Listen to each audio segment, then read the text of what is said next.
Is Claude Code the everything agent? Back on episode 52, Eric Buess taught us about advanced Claude Code usage. Well, on episode 75, Eric's back, and he's been building non-stop since we saw him last. And today we're going to cover how Eric has built a system that allows him to control Claude Code from anywhere, be confident that the task will be done correctly, interact with so many aspects of his life, and much more. So please enjoy this conversation with Eric Buess. So if you can have control over the terminal, then that means that there's not really any limits. And so if AI is the abstraction and it's just you're talking in English to the computer that has full control over it, then you're not really boxed in. So that you can set up permission structures and sandboxes and things like that, but it's not required. And so one thing about Claude Code that's so awesome is not only are they dogfooding it internally inside of Anthropic, which means that they're using the tool to build the tool. The new releases, 100% of the releases are written by Claude Code because it's become so reliable and so good.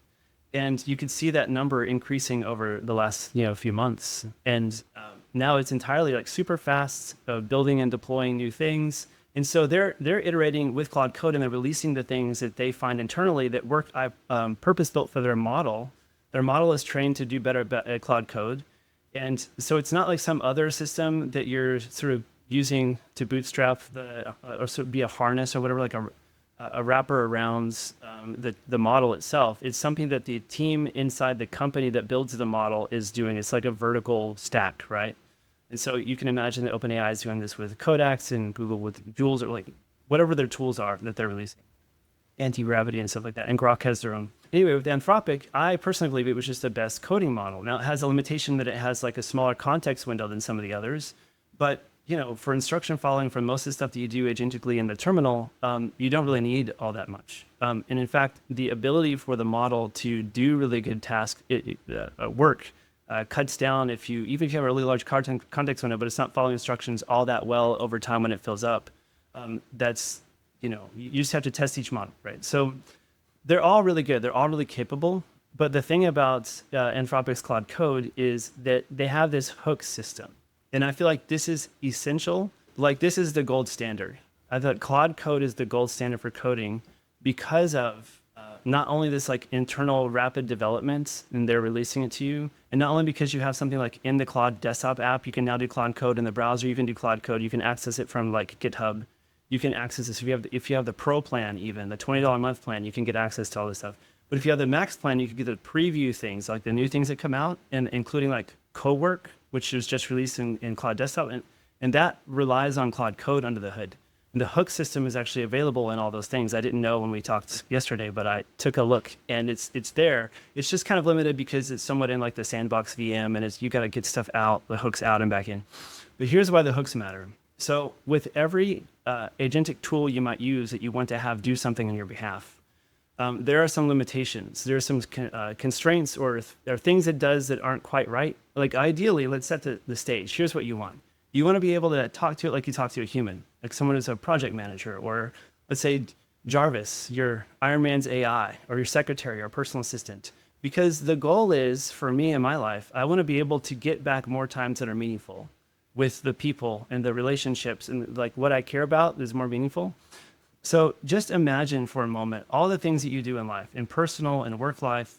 Can't say over here, so I'm counting. And like if you were to rank order those things by like, these are the sets of tasks or subtasks that I do that I really like, and these are the ones that I like less, right? They're kind of more automated or mundane, or automatable, I'd say, like repetitive and mundane. And I wish I didn't have to do so much of this set of tasks, I could do more.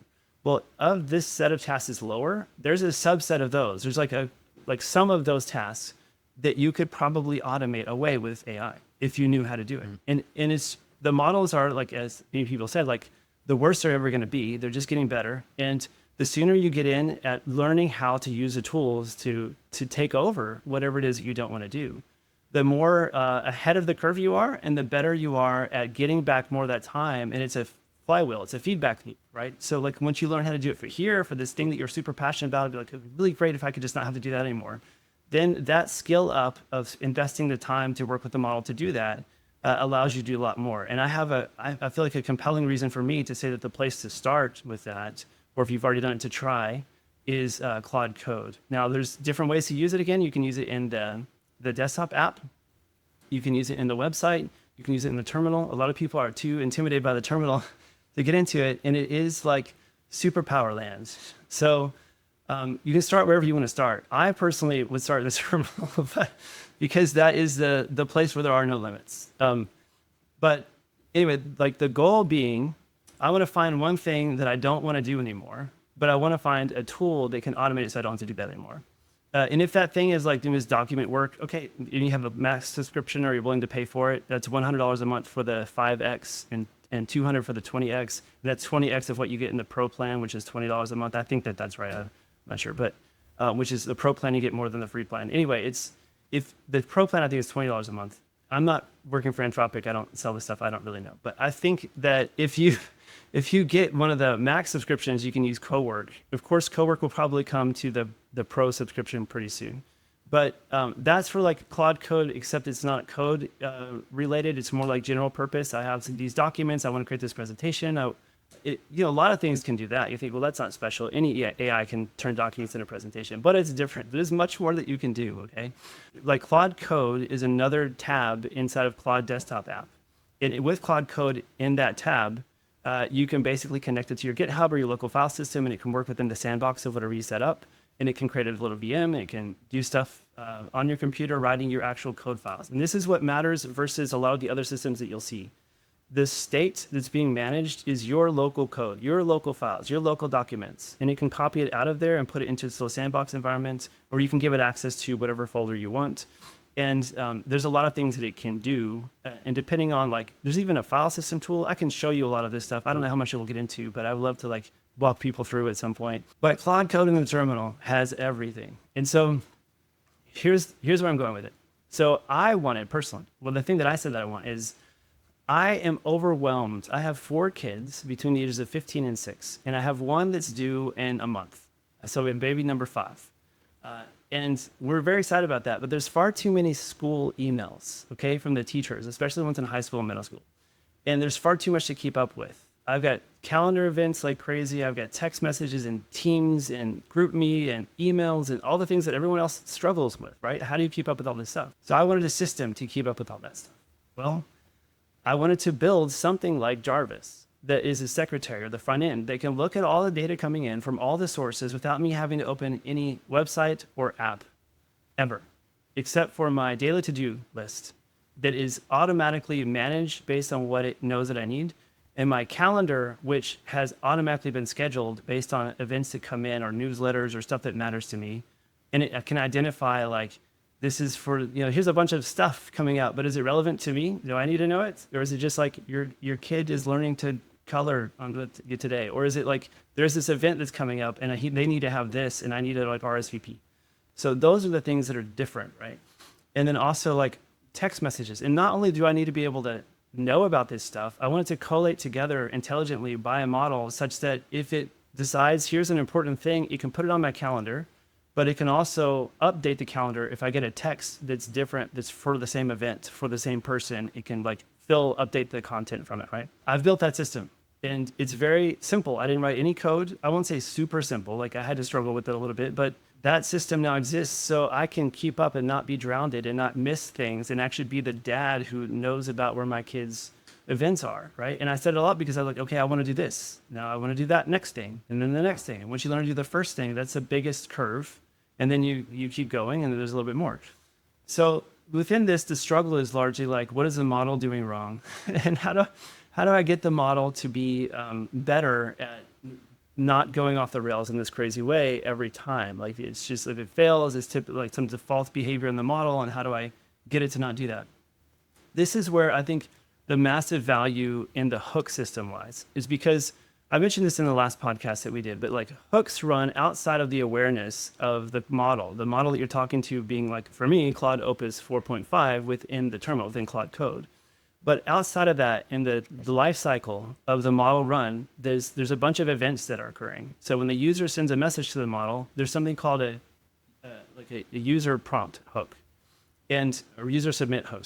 I forget the name of that hook, honestly, but at that moment before it sends that message to the model, it can be intercepted by some code, which is this hook call. And so the hook call at each one of these stages, before it returns back to the user when it's about to write files, when it's about to read files, when it's about to call a tool, when it's about to compact. Before it does any of these things, you have an opportunity to guide it or direct it or inject content into it. And so instead of what most people do and how Claude Code by default is set up, is they just use the default harness, the default way that Claude is intended to be used, but without taking advantage of a lot of I would say there's a lot of optimization that's left on the table. And Claude Code is much more capable than most of these agentic tools, but it's still hobbled quite a bit by the defaults. And the team, the Claude Code team at Anthropic, I know is working to like make it better and better, and they're going to integrate a bunch of this stuff. But what I found is if you have something called a claude.md file, which is a file that contains instructions or contents that you put in there or that it decides based on what you tell it to put in there, then when it starts a session, it reads that file. The problem is that as your conversation with the model to build or do something for you gets longer and longer, it starts to ignore more and more of that Claude file because it's older and you've got recent user messages and you've got tools, you've got all these things that happen. And so it's not 100% reliable. And so the goal is, how do you get something such that when you give it a task like a human, it's going to know where to break down all the pieces of the task and what project to put it in and how to queue it up and where to slot all those task areas and what to do first, what research.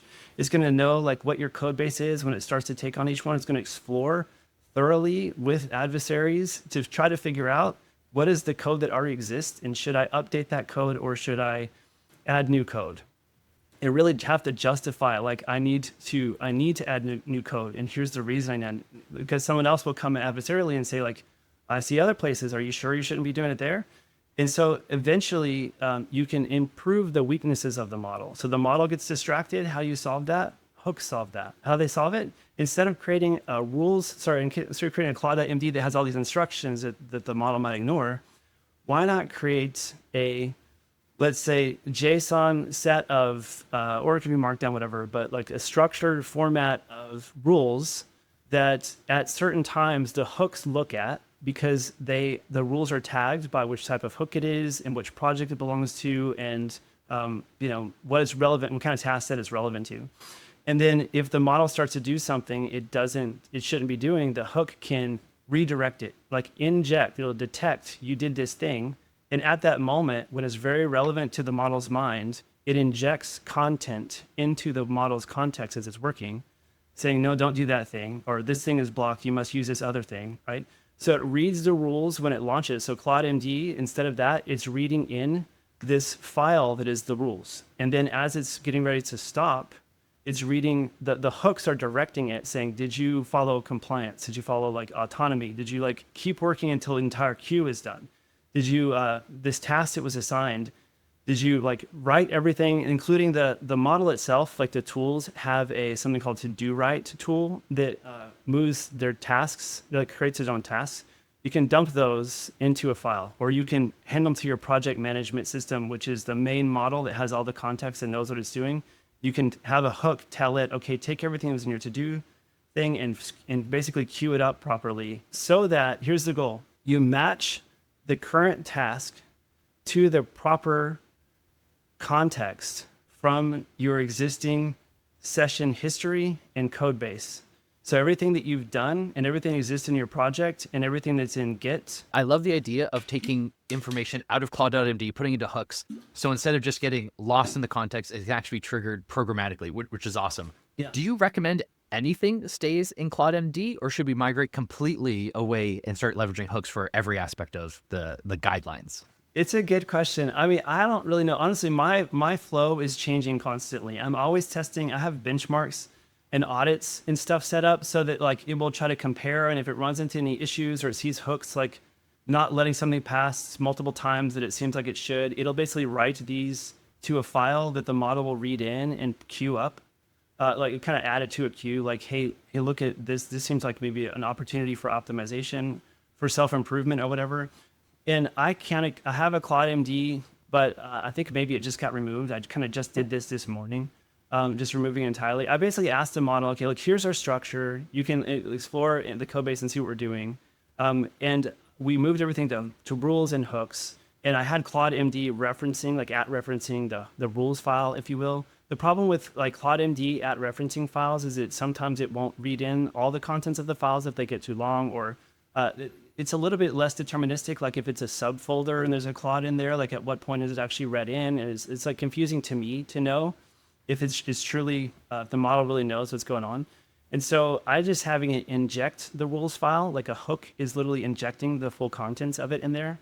And then I basically have moved everything from claude.md, but there might be some things, some basic information that your system decides, or for your project, maybe it should just go in claude.md. Like it's simple, it's short, it's descriptive about, the content or whatever. I try to I used to have these files where it was like, here's the architecture and here's the current task. And basically I'd tell it, don't create more files. These are the only files you can create. And it would mostly remember, but if a sub agent goes off and does research, it comes back and it usually delivers that in the form of a file or something. So then you tell it, okay, don't do that. And then you've got to like sit there and babysit it. The problem is I'm trying to move from, can measure this in like, I don't know the right metric to say here, but to convince you of the idea is right now, there's some amount of time I have to spend sitting in front of like working with a model, okay, telling it that wasn't right, do this. I'm measuring it in like, it's not just how much can it do autonomously, it's how much can it accurately understand my intents and do autonomously without me having to be there. So like right now, the system that I have is such that if I give it an instruction, it will decide, okay, do I have the right context for this right now? What's my context utilization? Because the hooks are always aware of how much context has been utilized so far.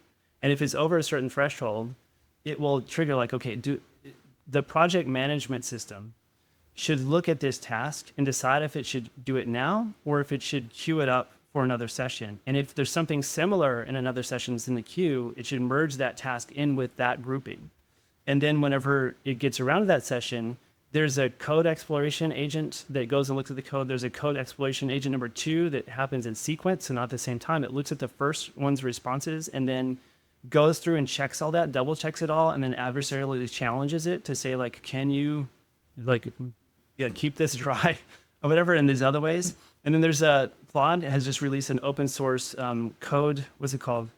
Simplifier, right? And after it writes things, it goes through that process. There's some other steps in there. And after it writes things, there's also an adversary that goes and does challenge basically to verify that any claims that are made or any code that was changed actually was changed and was made. Could you go into the adversarial aspect to it? Like, do you just kind of say like, be the devil's advocate, or how do you set that one up? Yeah, so it's basically working with the model to find out what are the best practices. So a lot of this I pulled in from other people's work. So like Kieran at Every has compound engineering. So it's going out and researching what are the strategies used in there. Anthropic has a bunch of things in their cookbook. So the things that they release or publish or in their documentation.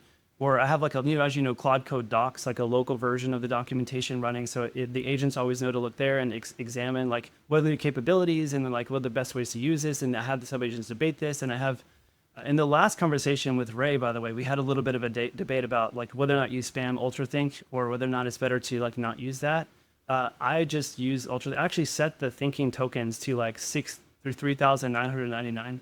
And the reason is, and I might change that. I'm not saying it's prescriptive for everyone, but like, for me, that's what I'm testing right now. And the reason is that in the planning stages especially, it's super important that you get things right up front in your plan. There's like this rule where if you have, if it costs like 1 unit of resources to change something in the planning phase, if you've already delivered it, it takes like 7 units to try to change it. Right? So it's much better to focus those tokens up front.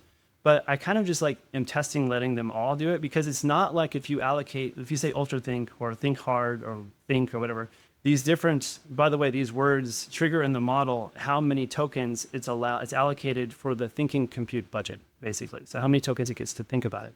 And it's not saying, I think it's a misconception that it's going to just take from your 200,000 context window, 32,000 tokens away.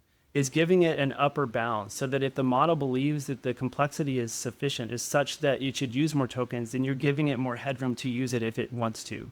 If you ask it 1 + 1, it's not going to extract 32,000 tokens if you say ultra. If you ask it, if you have something that's somewhat challenging though, and you don't have the thinking tokens, then it's more likely to make more mistakes because it's not going to spend the time to consider it. So it's just this trade-off of of how much you want to get done this session. I found that like I kind of actually have a stopping point. There's maybe like 40% or whatever. It challenges the model to write things. I'm gonna finish this and get back to your question. Okay, it challenges the model to write things like basically sum up what it's doing for what it did in this session and what the next session should be doing, and update the queue based off of what the user said and what it thinks is next and all that. And it's next to the to-do, right? Like the task list is at the bottom of Cloud Code Terminal, if you've seen that, which the model creates for itself, and it dumps that in and like organizes it correctly. And then it injects self-referentially into itself a command at some point on the next user submission, which takes the next user's request and injects that into the queue as well as the next item, or organizes it. And then it calls clear on itself. So the model itself determines when it should clear its own context, right? If you're following that, based on what the utilization is. And there's like a soft clear, and then there's like a 50% utilization. It says, okay, you need to think about wrapping up. A hook will detect it and will inject into the model's context. You need to think about wrapping up soon because you're going to be force cleared at 60%. And it will just inject escape at 60%, and it will say, hey, you need to like update your stuff now. We're clearing it, and then it will clear. And on every stop hook, it's actually updating. It's like the context of where it is and what needs to be done next, being aware they could be cleared in time. So with all that in mind, in order to do the adversary thing, I'm just asking the model, like, look at all these different use cases, go and look for like best practices, and then try to find, instead of like, here's a weakness you have. You want to be honest. You're trained a lot through reinforcement learning and constitutional AI to be honest, and you're trying really hard, but you have a tendency to lie. This is an unintentional maybe, but you're lying to the user about when something is done. And so you are not trustworthy when you claim that a test passes, especially when your context is full, especially when it involves an image or UI or something like that. And so we need a way to challenge you. I just like kind of prompted this way. But I don't want just some other tool to say, yes, it actually passed the test, like to look at the screenshot, because that tool is also you. And it also has a tendency to lie.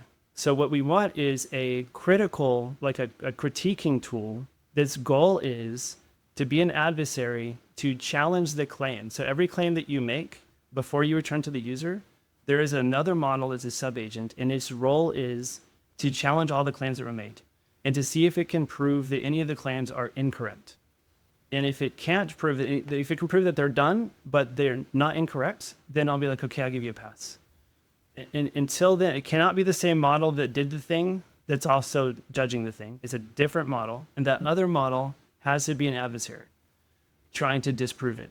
And this is more like how the scientific method works, right? Like your goal is to, somebody make a claim, like, can you disprove this over and over? You can't disprove it. Okay, we don't know for sure that it's true, but at least it's not like, faulty in certain ways. So anyway, this is the process that it goes through. So there's like all these steps, and you can imagine there's a lot of tokens going on here, right? So I'm like using a lot of thinking, a lot of tokens, but this is the difference. This is kind of what is required in order to move it from, like, I want to get to the point where I give a task to someone and I come back and it's reliably done.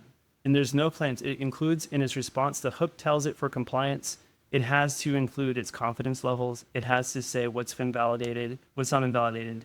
And I'm actually using it where, like, if it's got a queue, just keep going on the queue until you get to something that's either blocked or a dependency on something that's blocked. And if something that's blocked is like, okay, the model determines I could do this thing, but it would take a lot of tokens, and it would be kind of risky about my judgment of whether the user would want this or that other thing, and we should spawn a debate. And I've done the debate, and here's what I think. Let me get feedback from the user. In that case, it's going to block, but it's going to do everything that's not either dependent on something blocking or blocking based on this sort of tiered risk of complexity and that kind of thing. And so when I come back, I'll have a statement of confidence levels, including all the things that were done for all past sessions, because it clears itself over and over and keeps going and going and going. And then it will tell me I did all of these things, and these are the things that are remaining that I need your feedback. Here's what the sub-agents recommended. Where do you want to go? Which direction? Because it's going to take like a long time to do this next part. So also it can inject its own thoughts into its queue. So if it starts working, it's like, actually, this is a little bit more complex. Then it can say, well, I should maybe queue this for another session based on my context usage. Right?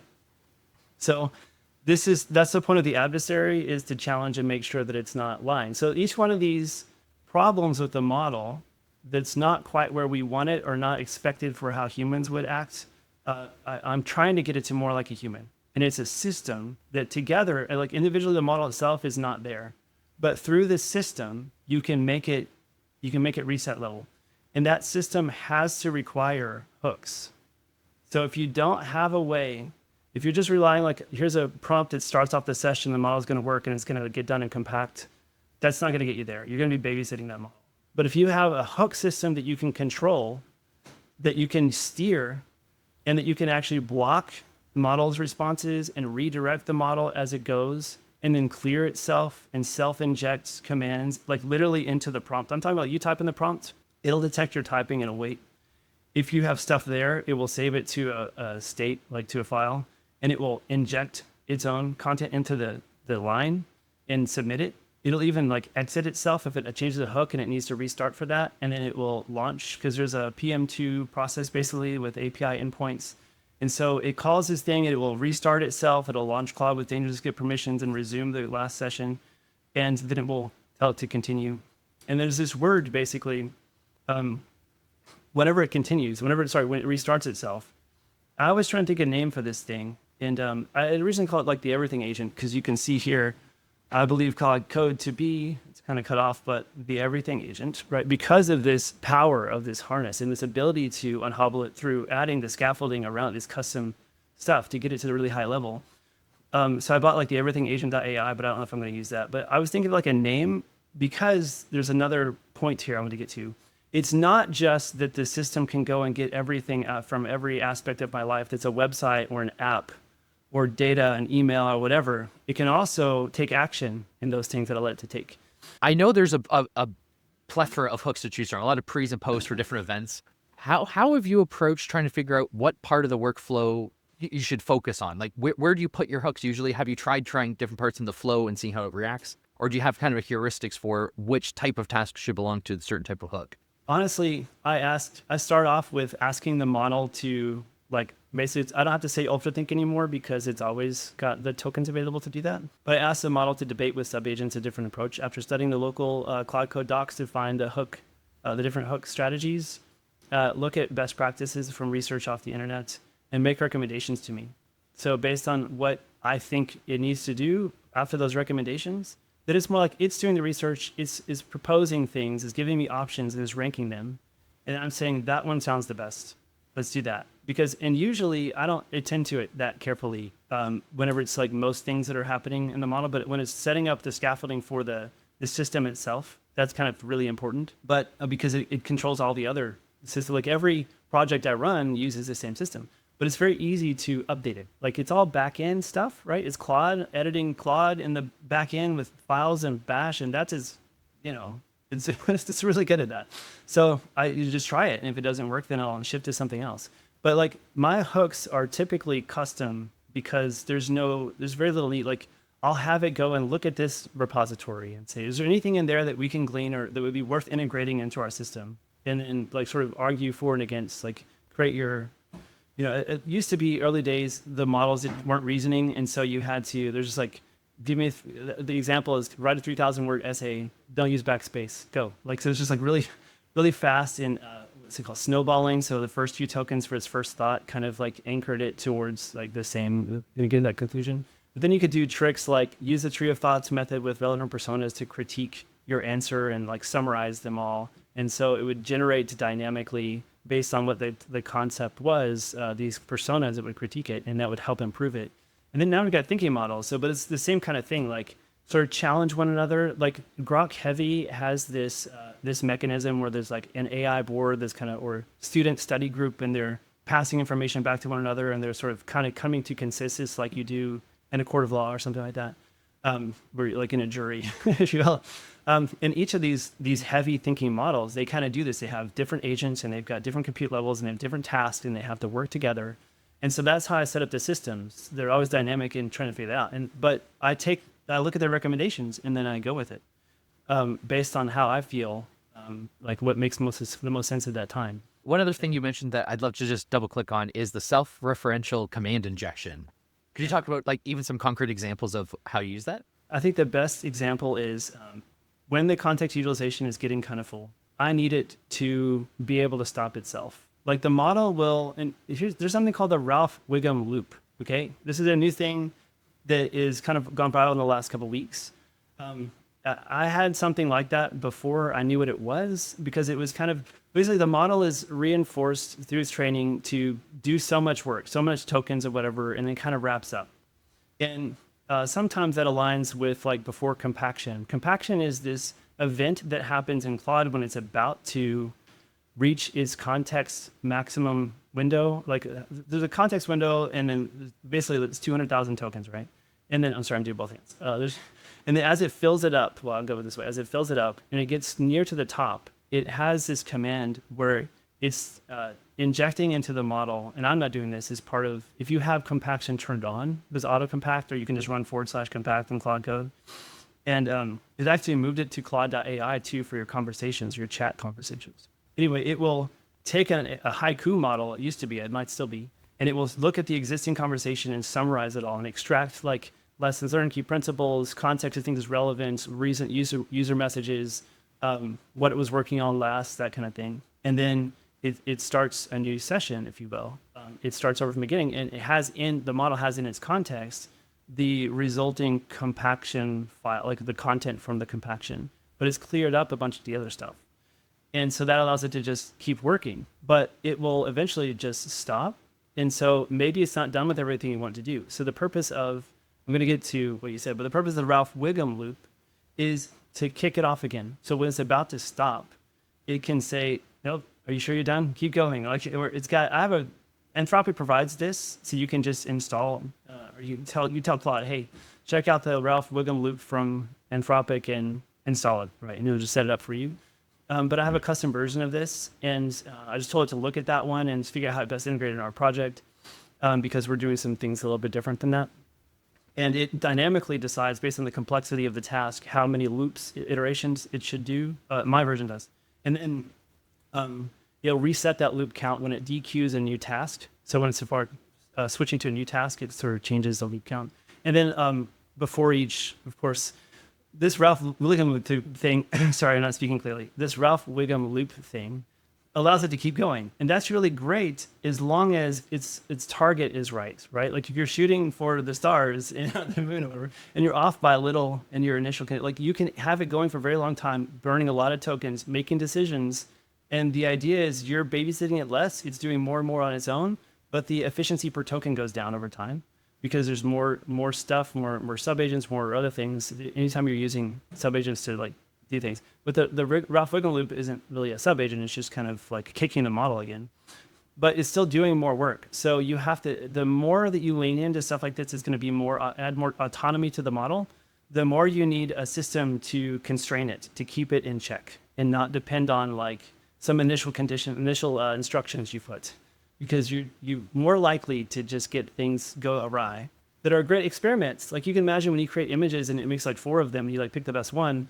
Eventually, coding applications will be like that. You give it instruction, it's like, here, I built it 4 times. Like, which one do you like better? And like extract what you want from that. But for now, I think if you have something like that loop system, you need some way to inject instructions, but also not just. So when you have a hook, you can inject instructions into the model directly. But self-referential injection means, for me with Claude Code, now a lot of people will use the Agent SDK, which is kind of the same harness, the same background that is used in Claude Code. They make it available for you to, it's not full feature parity. Like there's some things you can do in Claude Code that you can't do in the Agent SDK, and there might be some inverse, but it's like nearing it. It's almost an overlap. And but with the Agent SDK, you can do a lot of this stuff without having to be locked into the terminal, like with this input line and this blinking cursor. So you can make the front end whatever you want it to be. But for me, I'm working for reasons that I don't know if it matters for me to get into, but I'm working in the terminal. And I think largely those reasons are that like, I don't think they're building the terminal with the Agent SDK. I think they're building Claude Code in the terminal, like with Claude Code in the terminal, and using that to build, Claude Code in the desktop app and the Agent SDK and the co-work and all those other things. And so I think it's for like the first class citizen, if you will, and the most powerful piece of it. And there are some things that just appear in Claude code that don't appear in the agent SDK. And so for that reason, I'm kind of sticking with my guns. So it means I'm like stuck to this interface. It's like this with a little terminal.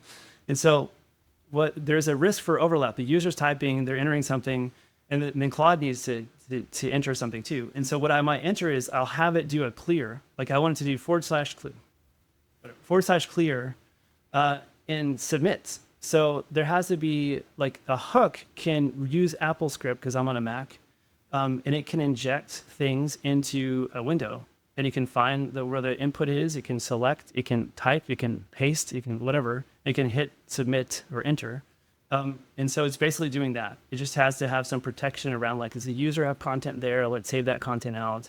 You could do like Control S or whatever as a shortcut, but then it doesn't restore if you exit. It's only if you're like currently in the session. If some crashes or whatever, I want it to be in a file, so I have it do that.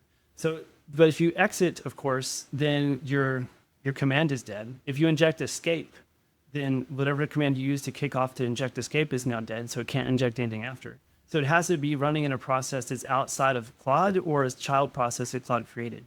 That's why there's a PM2, a process manager system running that has an API endpoint that the hook calls.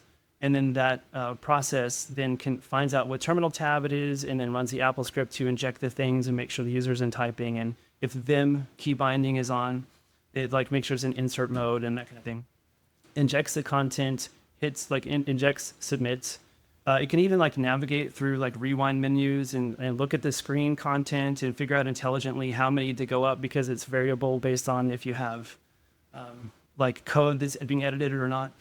And then it can submit and like rewind things. But the purpose for self-referential is I want it to clear, and then after it clears, I want it to do something else. I want it to run. It doesn't have to be this way. It's how I have it now. There's a command, so / command, is tied to a skill. And that / command, I've got a name for it. I call it Titus. And the reason Titus is just something I picked as a wake word or like a name that I can call through voice. And I'll get to that next. So Titus, the reason for that is you want something that is easily recognizable by speech to text. It's not too many syllables. It's not like trademarked or copyright. So if I call it like Jarvis or something, or I had it called Hey Claude, but CLAWD, like the little crab. I think I bought heyclaude.com or something, and I'm asking Anthropic to let me use it to do tutorials. So I don't. Nice. But anyway, there's one of those Claude-like websites. But I thought about calling something like that. But you like worry about if I share this, if I give it to everyone to like install this thing, then you worry about trademark stuff or something. And so anyway, I gave it that name. And then also like in the Christian Bible, there's this guy Paul, and he has a like someone who's like a beloved friend in the faith or whatever, and he sends him out as like an emissary. And so this guy Titus goes and does work on behalf of Paul, agentically, like on his own, and then it enters into difficult situations.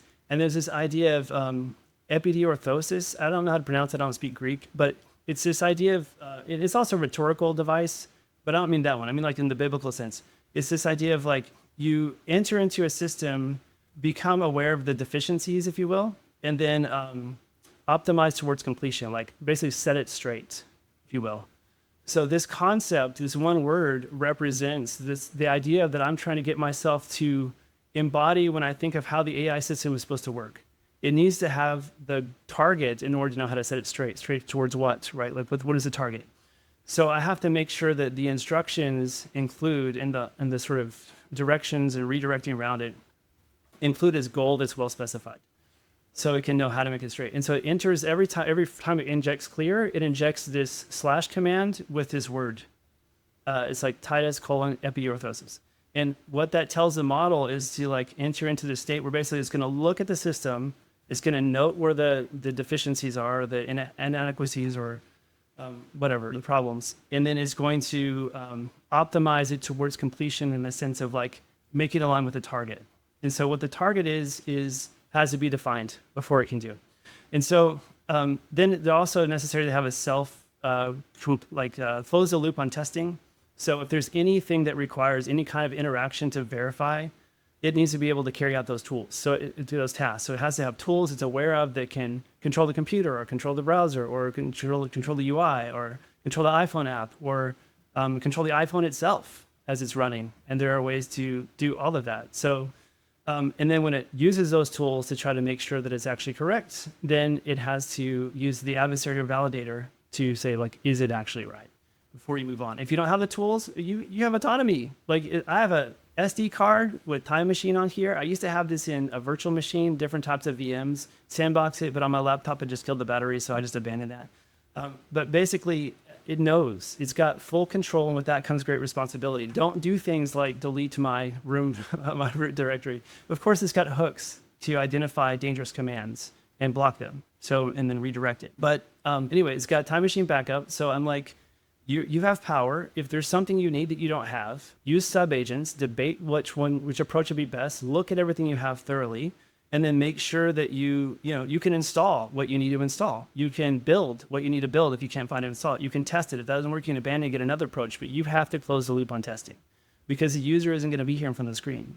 And that gets to the last part, which is I do all of this through voice. So I have an iPhone app that, and when I say voice, I don't mean like most people, by the way, if you install Cloud Code and use it, are probably aware that you can do speech to text. Like you can use something like monologue from Every, or older than that, a Whisper Flow, or even just like with the update of iOS 26, macOS 26, their speech to text is actually much, much better. And so you can just, and of course, if you have Windows computers, they've had stuff like this for a long time. You can just talk to the computer and it will take your words. And if you've got it selected in the input prompt, it will like inject those words into the prompt for you. That's great, but you have to sit in front of the computer to do that. So I didn't want to do that. So if I'm thinking like, okay, what is my goal here? I've got a baby coming, and I know that one of the things I'm not well suited for with a newborn is speaking enough words per minute. Like that they need enough verbal content, right? And I'll tend to get into my head. And so I wanted to build something that would encourage me to speak more words. And I also wanted to be able to interact with Claude untethered from the screen. There's a lot of things because of just how the screens have developed that require us to be here. So you're not getting away from a screen if you are rendering something UI and need to look at it to verify that it's right. Unless you have like an agent do it, and at some point later you see it after it's done much work. But you still have to have that screen. But there's a lot of use cases where we don't have to be sitting in front of the screen. And so it's obviously healthier for us if we can, and better for our lives and longevity and default mood and all that stuff, if we can be up and get more things done. FaceTime with other people, go for a run, work out, do the dishes and laundry, and all the stuff that we might need to do, drive around in the car. So in all the contexts that I just mentioned, while I'm working out, I have an app that basically monitors the terminal stream, the JSON L files, as things are written there, and it passes it through a WebSocket to the app, and it allows me to listen to the model's thoughts if I have that turned on, or just to stop final response. And it will speak it to me in real time. And I don't mean like it does passes. I've built this many different ways. I built it with like the Agent SDK. I built it using these tools that will generate text, like speech for you, and then you've done another pass, and it does word level timestamps, and it takes a little bit of time. This is straight, like you can even record your voice, a personal voice on iPhone now. You could probably do it on Android, I don't know. But it can use my own voice, or it can use like a British sounding male voice. It's pretty high quality. And it will just speak what the model is thinking as it's thinking. And then if I want to, I can tap one of the words. It's highlighting the words as it's talking. So it's got not just speech to text, but it's very difficult it's not enabled by default when you try to use the framework this way. But you can see the highlights as it's going. And it's doing that real time with like chunks, audio buffers, and all that stuff. And then whenever it's done, I can pause at any time, and then I can talk, and it will take my speech and it will put it into a compose area, and I can let it play some more, and I can talk some more, and then it'll compose more, and then I can just say submit or tap the button, and then it sends it through the WebSocket to the backend, identifies the terminal that was open that came from, and then injects the text into the terminal and hits submit. So it's a full two-way. Goodness, you can't see my hands. It's a full two-way audio conversation with this tool that's set up to work autonomously and queue the things that I give it and keep going with Ralph Logan loops until it's all done, with the hook directing and redirecting things until it gets to the point, and it's speaking to me. And I can switch to another session with another project that's doing the same thing and listen in on it, listen to its thoughts. And if I want to, in real time, like as it's thinking that, it's saying it. It's actually superior in a lot of ways to the terminal itself, because a lot of the thoughts are now not shown. It's showing you like what tool is happening and what to-do list is and kind of stuff here, but you're not really seeing the thoughts. I can listen in and just like tap something and redirect it. I can do it, but the thing is, I don't have to tap it. I can do it with AirPods with a wake word. I can do it with it's on speaker. I can do it with my Meta Ray-Ban glasses that are on, speaking through that. If I'm driving the car, I can hold down the Siri button and use app intents and tell it, resume, like what happened recently in this session. And it will tell me all the things that it finished, or like, I'll be, okay, play. And every update that the model thinks, even if the phone is locked in the background and not the app not open, it will send notifications that wake it up and then play it back. And then it's like kind of listening in these thoughts, and I can hold down the button and say a phrase, and it will kick off an app intent that I can compose a response and send it from the car. So like anywhere I am, and it can inject into the terminal and keep going. So I've just got my phone and I'm just working with Claude Code doing all this stuff. And not only that, I can say, I didn't finish this, but this pendant, I think they got acquired by Meta, so I don't know what's going to happen to it. But it's constantly listening. It's like the life log, if you will. And so it puts all this stuff, it transcribes it. And so as I say, as I do the wake word, and then I do an ending phrase, everything in between that is processed by the model. It has access to all the sources to extract, all the tools it can do, so I can have it send a message to me or to my wife, or go and look something up and put it in my daily planner. But it automatically migrates from day to day for me, my to-do list, and it puts everything that's relevant for me in that list, and it organizes and prioritizes it and all that stuff. And you update that. I can just send me a notification or a message. If this system has a problem, it will call this command that sends me a pushover alert, which can be like super high priority. If it finds something that's super urgent in my text message and I didn't notice it, it will send it to me, but it's saying it's like a big alert. Or it will also text me things. So basically all of the tools and anything new that I find, like I don't want to log into this website, the school website. It's too many steps to log in. So I have it constantly refreshing it on my Mac Mini, and a reverse proxy tunnel it's set up so that I can just have an app on my home screen that whenever I tap it, it's always logged in.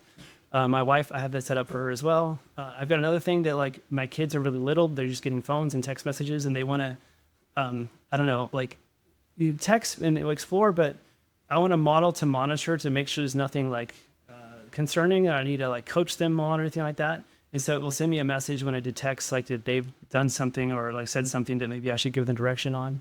And so it kind of monitors that for the kids' messages real time and sends me something. All of those things. Like just imagine if you do one of these things and you can keep working to set up another one and another one and another one. And this is another example. Like I go to like a Sunday school class or a church or whatever. And it knows what time it is, like when those things are, and it will like download the transcript. It will turn it into bullets of summary and then challenges for the week or whatever, and then convert it to a PDF and then text it to me as an image that I can drop into GroupMe if I approve. And if I don't, I could just like reply back. I can edit the message and reply back, or just tell it, hey, change this to say that or whatever, and it sends me a new version of it.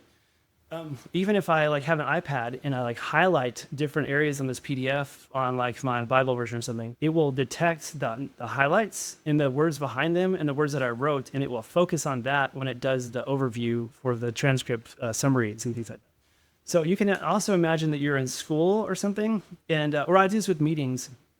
I like click the little star on the side, and it'll know if there's a star, like extract the conversation around it and figure out intelligently what to do with it using these tools. I can like after a meeting, I can just say what my recollection of it was, like a summary, and it could, and I haven't actually built this yet. This is something that I'm building right now. But Jack Clark at Anthropic mentioned that he has this thing where he reads papers, and then at the end he tries to summarize it, and then he feeds that summary into AI, and then like tries to see how close he was. But like I have something that I'm building now that after I encounter something I want to recall, I will try to say it, like say back what I remember of it. And then it will look at how good my summary was and what I missed. And it will, the things I got right, it will just do a little blurb about it. But what I got wrong, it'll note the inconsistencies or expand on it or whatever. And it will do it in the form of like a memory castle, right? And so the idea is every morning I'll wake up to, these are the things you need to do today. And it will be a batched like audio message that I could just play at any time. I can just look at whatever is to do. And then I can find out here the urgent things. And as I do them, I just say, okay, I did this. I just talk to it, right? And then it checks it off my list. It's just gone. So it's like a passive way to keep in control and aware of all the things that are going on in life, and do all the things. And all that's possible because of Claude Code and hooks. And the system like this, it gives you access to all these. So this is like meant to be inspiration of like advanced ways you can use Claude Code to restore some of the, I don't know, like I can work out and be just as effective as if I'm sitting in front of the computer. I can be driving and be like, it's, so there's, I think all of this, like everyone will have this ability at some point. It's just like, if you're kind of like on the cutting edge of it now, like you can get access to it a little bit sooner. And then that makes you so much more valuable. Like anyone wants to set up anything, like just imagine anything. Whenever I was doing work before AI came out, I felt like finally, okay, it's been a long time, but finally I felt competent that I can take like any software and any like input, any form, and like, you know, turn into any other thing. And like, I was like, okay, I've arrived. I'm like, I'm good at the things that I do now. But then when AI comes out, it's like you're playing a video game and it levels up. Like you can see the character like flip in the air and like, just, and as the AI models get better, your value that you add gets better. And so the more you learn to use the tools and harness it, it's not you and your value to what you can add to your company or whatever, is you plus your tools. And if you understand the tools better, then you have more of like a potential value to add, which makes you more compelling. Yeah. But just things in your life. And it's not just being able to add more value, but it's being able to capture more time back. Like you said, get outside, get away from the screen, get time with people, and you're still able to have this productivity edge. Eric, This is awesome. I love getting exposed to the way you're working with Claude Code and whatnot. How can the audience keep up with you so they can learn these things as you learn them too? My X profile, I'm just Eric Buess there. I mean, I'll probably set up some other things at some point. It's just with all this stuff happening, it's not been that urgent to me. Thank you for listening to my conversation with Eric Buess. I don't know anybody who has spent more time tinkering, experimenting, and learning about Claude Code than Eric. He's driven by not just curiosity, but this desire to spend less time on screens, more time with his family, more time living life. And he's figured out a way to have AI do work on his behalf, or be able to interact and direct and control the AI from anywhere. It's really a great system, and I hope more people are inspired by it and try to build their own.